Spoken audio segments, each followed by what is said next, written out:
청년들이여 일어나 빛을 발하라. 청년들이여 일어나 빛을 발하라. 이 나라를 그리스도 나라로 만들자. 이 나라를 그리스도 나라로 만들자. 그러면 이 시간은 성경 속에 나와 있는 성경적 근거를 통하여 알아보기로 하겠습니다. 그러면 하나님께서 이 나라 대한민국에 어떠한 비밀로 숨겨 놓으셨는지 성경적 근거를 통하여 우리나라 대한민국에 하나님의 뜻이 어떠한 말씀으로 숨겨져 있는지 성경을 찾아보겠습니다. 먼저 마태복음 6장 33절에 너희는 먼저 그의 나라와 그의 의를 구하라 그리하며 이라고 쓰여져 있습니다. 그러므로 그리스도 나라는 저 하늘에 이루어지는 것이 아니요 어딘가 이 지구 안에 이루어질 것을 약속하고 계십니다. 마태복음 6장 10절에 나라 임하시며 뜻이 하늘에서 이룬 것 같이 땅에서도 이루어지이다. 우리가 늘 부른 주기도문 속에 기록되어 있는 주님의 기도문입니다. 뜻이 하늘에서 이루어진 것 같이 땅에서도 이루어지이다. 이 말씀은 하나님의 말씀과 계획은 하늘에 기록되어 있고 실상은 이 기록이 설계도처럼 이 땅 위에서 이루어질 것을 말씀하고 계십니다. 마태복음 11장 15절에 세상 나라가 우리 주와 그 그리스도의 나라가 되어 그가 세세토록 왕노릇하리라. 대한민국이 성경에 나옵니다. 근거로 보여드리겠습니다.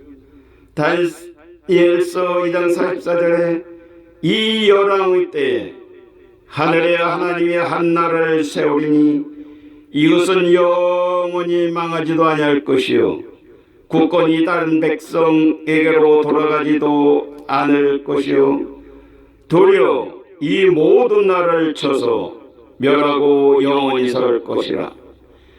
이사야 41장 2절에 이러한 동방에서 세계 만방을 굴복시킬 독수리 같은 의인을 부른다. 계시록 7장 2절에 하나님의 도장을 가진 자가 동방해 도는 곳에서 올라와서 인침.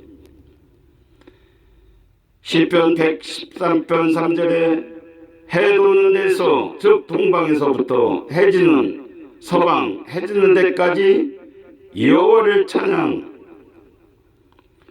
이사야 43장 5절에 하나님의 자손을 동방에서 mon다고 하였으며 이사야 41장 25절에 하나님의 이름을 부르는 자 해 돋는 곳에 오게 한다고 하였으며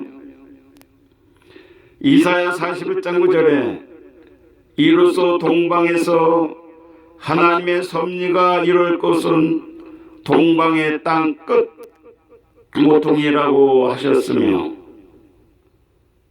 시편 144편 15절에 하나님을 자기 하나님으로 부르는 민족은 복된 민족이라고 했으므로 우리나라의 국가에 하나님이 보아사 우리나라 만세라고 기록되어 있습니다.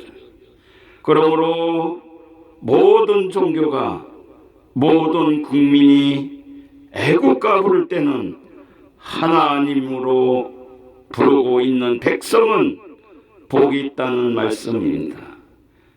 이사야 18장 7절에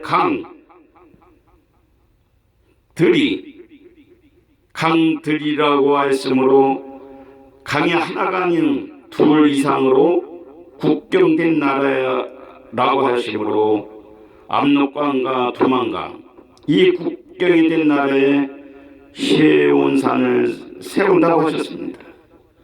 시온산은 하나님의 거처, 하나님의 집이 지어질 곳입니다. 스가랴 14장 8절에 동해와 서해가 있는 나라, 생수가 즉 생명 말씀이 흘러 솟아나서 동해와 서해로 흘러 전 세계에 전파될 것을 예언하셨습니다. 이처럼 하나님께서는 새로운 나라 위에 조건을 갖춘 나라에, 즉 위의 내용과 조건을 갖춘 나라에 새 이스라엘, 새 예루살렘을 다시 택하시어 건설하시겠답니다. 이러한 나라를 우리나라 청년들이 이루어 나가기를 원합니다. 그러면 다시 지도를 보겠습니다. 여기 분명히 동해라고 되어 있고 황해 즉 서해라고 기록이 되어 있습니다. 이 대한민국이 하나님께서 비밀로 기록해 놓은 말씀을 읽어드렸습니다. 그러면 더 자세히 보겠습니다. 이제는 청년들이 나서야 할 때입니다. 이스라엘 역사를 보면 기독교와 정치와 연결되어 기독교를 가지고 있는 장년층에 의해 지배되어지고 관련되어 이끌어지게 되어 있었습니다. 그러다 보니 많은 분쟁과 이념에서 싸움으로 번져 많은 희생을 따르게 되었습니다. 오늘날까지 이스라엘은 전쟁이 끊이지 않고 있습니다. 이스라엘은 어떠한 나라입니까? 예수님을 십자가에 못을 박아 죽으시게 하였습니다. 하나님께서는 과연 이스라엘을 사랑하실까요? 그래서 하나님께서는 이스라엘을 다시 택하시고 그 안에 새 예루살렘을 다시 건설하시겠다고 하셨습니다. 이것은 하나님의 뜻이요 예수님의 일이십니다. 이사야 14장 1절에 여호와께서 야곱을 긍휼히 여기시며 이스라엘을 다시 택하여 자기의 고토에 두시리니, 스가랴 2장 12절에 여호와께서 장차 유다를 취하여 거룩한 땅에서 자기의 소유를 삼으시고 다시 예루살렘을 택하시리니, 이처럼 하나님께서는 새 이스라엘과 새 예루살렘을 다시 택하셔서 그곳에서 하나님의 집을 지으시겠다는 것입니다. 스가랴 1장 16절에 그러므로 여호와가 이처럼 말하노라, 내가 긍휼히 여김으로 예루살렘에 돌아왔은즉 내 집이 그 가운데 건축되리니 예루살렘 위에 목줄이 치어지리라. 나 만군의 여호와의 말이니라 하셨다 하라. 다시 외쳐 이르기를, 만군의 여호와의 말씀에 나의 성읍들이 넘치도록 다시 풍부할 것이라. 여호와가 다시 시온을 안위하며 다시 예루살렘을 택하리라 하셨다 하라. 만군의 여호와 하나님께서 이름을 가지고 이스라엘과 예루살렘을 다시 택하시어 세우시겠다는 것입니다. 그곳이 어디겠습니까? 세계 지도를 빼놓고 찾아보아야 합니다. 성경에 이와 같이 기록되어 있는데도 기존의 교회 지도자들은 아니라는 것입니다. 이단들이 하는 말이라는 것입니다. 그래서 앞으로 청년들이 나서서 일을 해야 합니다.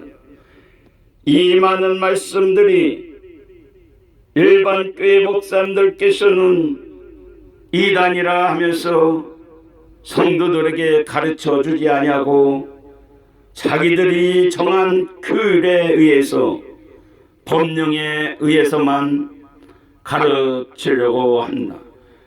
그러나 분명히 이 시간 말씀드릴 것은 하나님께서 이 나라 대한민국에 많은 비밀을 숨겨 놓으시고 유다 백성 1만 2천 명을 세우시고 그들을 통해 전 세계 인류를 하나님의 말씀을 온전히 깨닫게 해 주신다고 하셨습니다. 또한 말씀의 마지막 때에 모든 교회들이 갈라지고 서로 자기가 옳다라고 싸울 때에 1,000명 해석자를 통해서 다시 말씀을 평가하시는 것입니다. 기존의 목사를 통해서 이루어진 것이 아니고 1,000명 해석자들이 다시 태어나서 하나님의 진리의 말씀을 가지고 요한복음 1장 1절에 태초에 말씀이 계시니라. 이 말씀이 하나님과 함께 계셨으니 이 말씀은 곧 하나님이시라고 말씀을 가지고 다시 모든 민족을 가르치고 있습니다. 만약 우리가 교통사고로 냈을 때 우리가 서로 자기가 옳다고 우길 때에 교통순경이 호루라기에 불며 나타나 법령을 들이대고 갈라 놓는 것 같이 이제는 성경을 가지고 나타나서 하나님의 비밀의 말씀을 가지고 나타나 온전히 분별하는 역사가 있습니다. 너희는 이 세대를 본받지 말고 마음을 새롭게 함으로 변화를 받아 하나님의 선하시고 기뻐하시고 온전한 뜻이 무엇인지 분별하도록 하라 하심으로 우리가 전에는 예수 그리스도만 믿으면 구원받는다고 했지만 에베소서 4장 13절에 믿는 것과 아는 것이 하나 되어 예수의 분량에까지 이르러 가신 것과 같이 이제는 믿는 것 가지고도 아니 됩니다. 믿음에 아는 것이 충족되어야 합니다. 지금까지 말씀드린 이 모든 내용을 다 알아야 합니다. 그래야만 구원받을 수가 있습니다. 영생은 곧 유일하신 참 하나님과 그의 보내신 자 예수 그리스도를 아는 것이 영생이라고 하셨기 때문입니다. 영생을 원하는 믿는 백성 여러분, 온전한 믿음을 지켜 영생하시기를 바랍니다. 감사합니다. 감사합니다. 진심으로 감사드립니다. 감사합니다.